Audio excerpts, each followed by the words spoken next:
المتاعب، خليت قلبي من همومك عليله. جرعتني كل الضبح والغلايب، حملتني كل الهموم الثقيلة. زمان خلى الدقن والراس شايب، وغير الأصحاب ذي أصيلة. قصيدة من كلمات الشاعر خالد علي عبد الله دميح من أهالي رحاب مديرية الكفر محافظة إب. وهذه القصيدة رقم 7 بعنوان الوقت عايب، وعن الصحاب حيث تعبر وتحكي بما فيها. تحياتنا للشاعر القدير فايز المرغمي، بلحنها محمد العباسي، ويعزفها بالعود الفنان أحمد مروان، وبالإيقاع خالد فارح. يقول خالد يا زمان المتاعب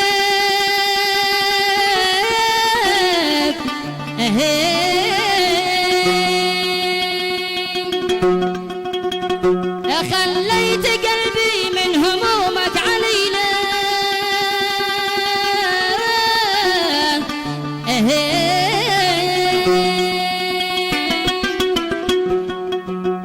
جرعتني كل الضبح والغلايب،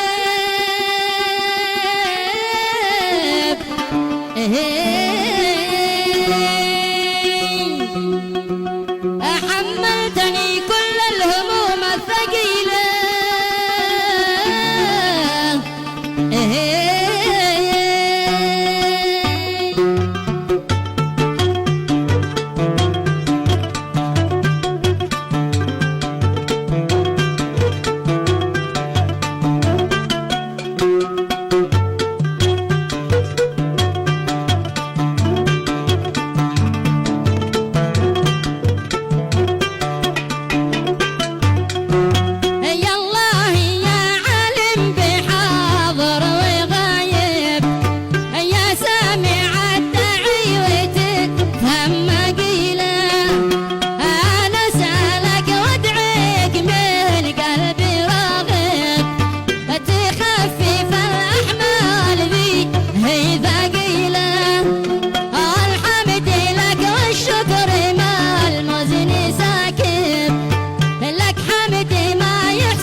كم في صاحبهم قتيلة وقت مناكب شليت الأحمال الخفاف والثقيلة واخرجت من كان ذا يقوى حانب وفت مع من كان بحا لها زيلة واليوم صار الكل خاين وعايب قد يفعلوا أشياء ما شي مثيله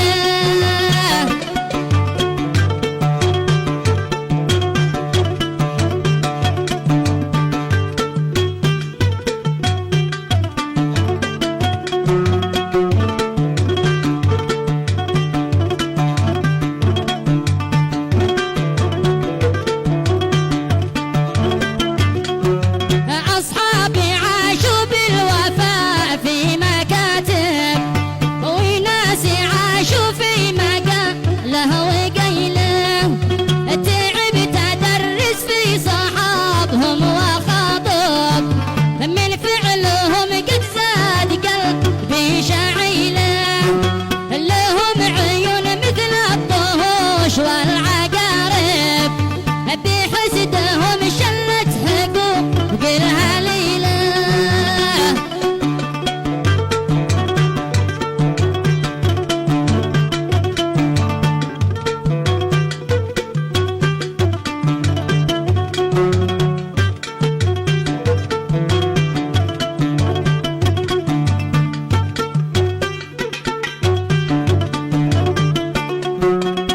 أبو محمد بالوفاء شخص راكب عند الجميع معروف وكل للقبيلة خالد علي دايم بذل كل واجب ما يوم فلت صاحبه أو زميله مع الجميع من شرقها وللمغارب وأكثر الأصحاب تطلع عميله كلا يريد الشر لي والمصايب لكن من مظلوم ربي وكيله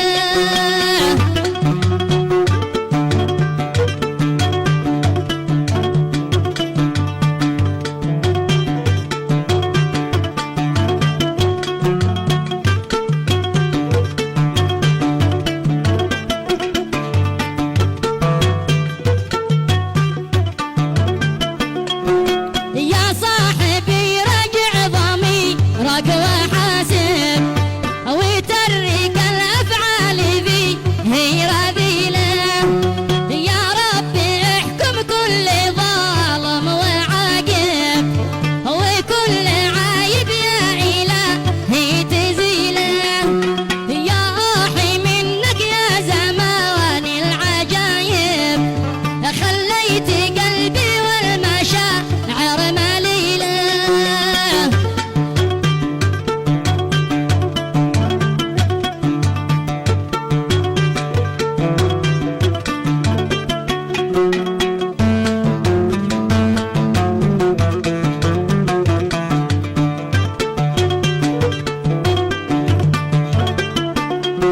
خف الهموم يا وقتنا والمتاعب وارفق بنا وارحم بحالي قليله هذا كلامي يفهمه كل صاحب